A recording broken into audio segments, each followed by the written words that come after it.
ہماری ویلیو تب ہوگی جو رسول اللہ نے فرمایا اس کو اپنایا جائے. ہماری ویلیو اللہ کے حضور کب ہوگی؟ جو حضور نے فرمایا ہم اس کو اپنا لیں، ہماری قیمت بڑھے گی. خوشخبری کن لوگوں کے لیے؟ مبشر. ہم نے کل کلاس میں جو تجوید کی کلاس ہے، ہماری تفسیر کی کلاس ہم نے کل جو پڑھی ہے، اس میں جو آیت تھی سورہ بقرہ کی آیت نمبر غالباً 24 تھی یا 25 تھی. وبشر الذین آمنوا وعملوا الصالحات ان لهم جنات تجری من تحتها الانہار، کہ خوشخبری ہے ان لوگوں کے لیے جو ایمان لائے اور اچھے عمل کیے ہیں، ان کے لیے جنت کے باغات ہیں، ان کے لیے باغات ہیں تحتها الانہار، جن کے نیچے نہریں بہتی ہوں گی. خوش قسمتی ان لوگوں کے لیے ہے کہ جو رسول اللہ کی تعلیمات کو اپنائے. والعصر ان الانسان لفی خسر، انسان خسارے میں ہے مگر الا الذین آمنوا وعملوا الصالحات وتواصوا بالحق وتواصوا بالصبر، وہ انسان جو ایمان لائے اور اچھے عمل کیے ہیں، حق کی تلقین کی، صبر کی تلقین کی. کہا یہ لوگ کامیاب ہے. اکمل المؤمنین ایمانا احسنهم خلقا، بہترین وہ لوگ ہیں جن کا اخلاق اچھا ہے. رسول اللہ صلی اللہ علیہ وسلم نے اپنے اخلاق سے لوگوں کے دل جیتے ہیں. تلوار سے آدمی گردن جھکا سکتا ہے، لیکن اخلاق کی تلوار سے لوگ دلوں کو جھکا لیتے ہیں. ایک دیہاتی آیا نا، رسول اللہ صلی اللہ علیہ وسلم کی مجلس میں بیٹھا رہا، کافی دیر بیٹھا رہا، تو پیشاب کی اس کو حاجت ہوئی تو مسجد کے کونے میں چلا کے جا کے وہاں پیشاب کر دیا. صحابہ کی جماعت، حضور کی موجودگی، اور مسجد نبوی جیسی مسجد.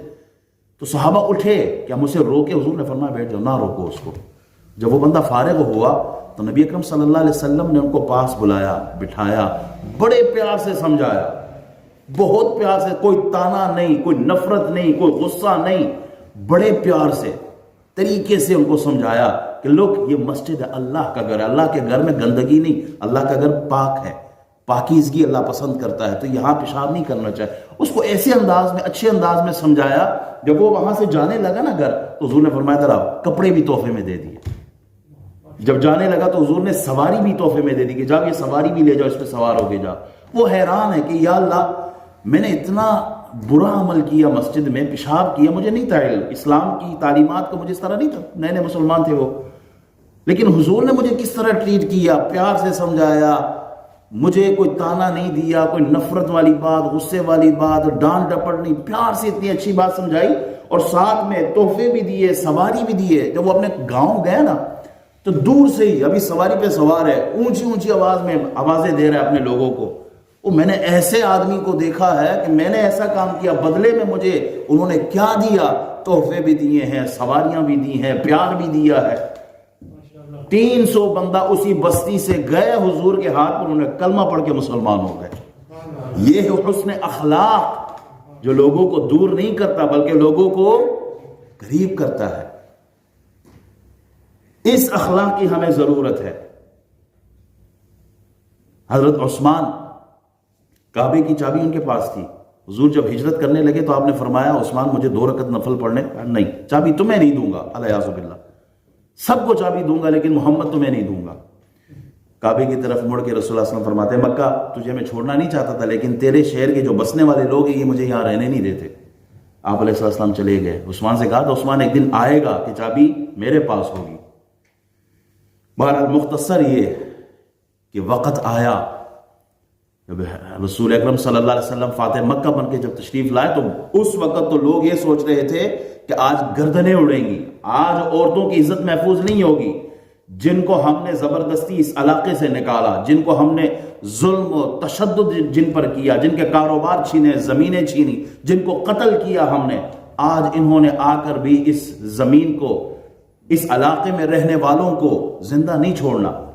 لیکن بدلے میں ہوا کیا؟ دن گزر گیا، کچھ بھی نہیں ہوا. جب وہ ان کے مرد نکلے گھروں سے، دیکھا تو کوئی حتیم میں ہے، کوئی طواف کر رہا ہے، کوئی صفا مروہ میں ہے، کوئی حجر اسود کے پاس، کوئی مقام ابراہیم کے پاس، صحابہ عبادت میں مشغول ہے، کسی کو کوئی قتل نہیں کر رہا. وہ تو بدلے کا دن تھا. حضور فرماتے ہیں لا تثریب علیکم اليوم، بدلے کا دن، معاف کیا سب کو، سب کو معاف کیا. کعبے کی چابی منگوائی حضور نے، اندر کے بت سارے توڑ دیے. حضور بتوں کو توڑنے آئے تھے، یعنی کہ بتوں کے اوپر چڑھاوا اور وہ دودھ ڈالنا اور مندر بنانا، یہ حضور کا کہا؟ حضور علیہ السلام لوگوں کو اللہ کے حضور سر جھکانے کے لیے آئے تھے، نہ کہ مندر بنانے کے لیے۔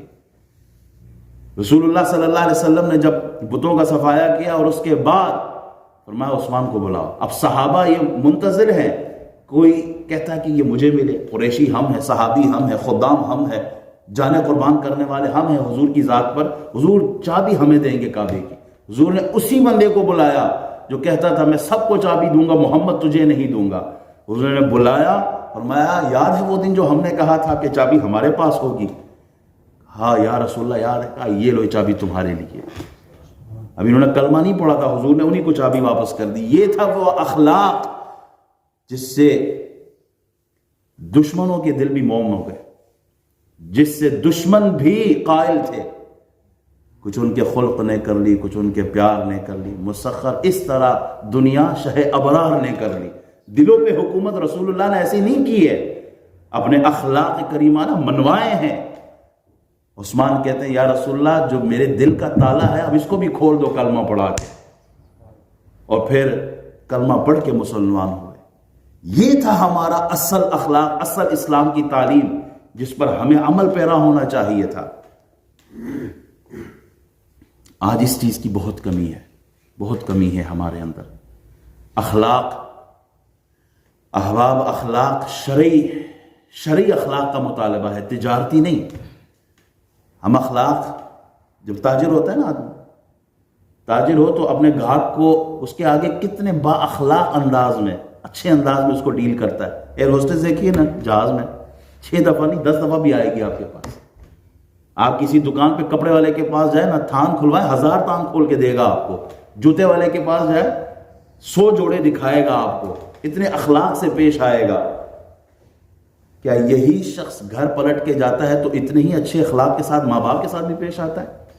کیا یہی شخص بیوی بچوں کے ساتھ، بہن بھائیوں کے ساتھ بھی پیش آتا ہے؟ تجارتی اخلاق نہیں، وہ اخلاق جو رسول اللہ نے ہمیں سکھائے تھے، اس اخلاق کا مطالبہ ہے آج کے مسلمان سے۔ ہمارا اخلاق امیر کے لیے، وزیر کے لیے، سفیر کے لیے کچھ اور ہوتا ہے، اور جو تھوڑا سا ماڑا ہو، جس کی فیملی نہ ہو، جو کمیونٹی میں تھوڑا سا مالدار نہ ہو، جو کرائے کے گھر میں رہتا ہو، اس کو کوئی پوچھتا ہی نہیں ہے۔ اخلاق کا معیار ہمارا وہ سٹینڈرڈ نہیں رہا جو اسلام ہم سے مانگتا ہے۔ غریب کے لیے بھی وہی اخلاق، و رسول اللہ نے غریبوں کو سینے سے لگایا ہے۔ ابو جہل کہتا تھا نا یہ غریب اپنے آگے پیچھے سے ہٹاؤ، بلال حبشی، سہیب رومی، سلمان فارسی، انہوں نے کڈو، ان کو ہٹائیں پھر ہم آپ کی مجلس میں آئیں گے۔ حضور نے نہیں ہٹایا ان لوگوں کو۔ اگر اسلام کی دعوت لینی ہے تو آؤ ہمارے پاس بیٹھو، یہ نہیں کہ غریبوں کو دھتکاریں گے۔ فجر کی نماز کے بعد مدینہ شریف میں جو غلام تھے رسول اللہ صلی اللہ علیہ وسلم کے حضور، وہ پانی لاتے تھے نا کٹورے میں، جس طرح ہماری آج بھی پاکستان کی ایسی کئی مساجد ہے، جب بچہ بیمار ہوتا ہے تو مسجد کے دروازے کے آگے بچوں کو لایا جاتا ہے، نمازی پھونک مارتے ہیں، دم کرتے ہیں۔ تو اس دور میں بھی تبرکن پانی لاتے تھے صحابہ کرام۔ حضور اپنی انگلی مبارک یہ نہیں دیکھتے تھے کہ یہ کون سے گھرانے کا، امیر ہے کہ غریب ہے، چلو امیر کے کٹورے میں ہاتھ ڈالو، غریب کو کہو، وہ ٹائم کوئی نہیں۔ وہ یہ تفریق نہیں رکھی رسول اللہ صلی اللہ علیہ وسلم نے۔ غریبوں کی دعوت آتی تھی تو حضور دعوت قبول فرماتے تھے۔ کوئی غریب صحابی بیمار ہوتا تھا تو حضور جا کے اس کی عیادت فرماتے تھے، مزاج پرسی فرماتے تھے۔ یہ نہیں کہ عبد الرحمن بن عوف اور حضرت عثمان غنی جو امیر ترین صحابہ ہے ان کی تو دعوت قبول ہو اور بلال حبشی اور سہیب رومی کو اگنور کر دیا جائے۔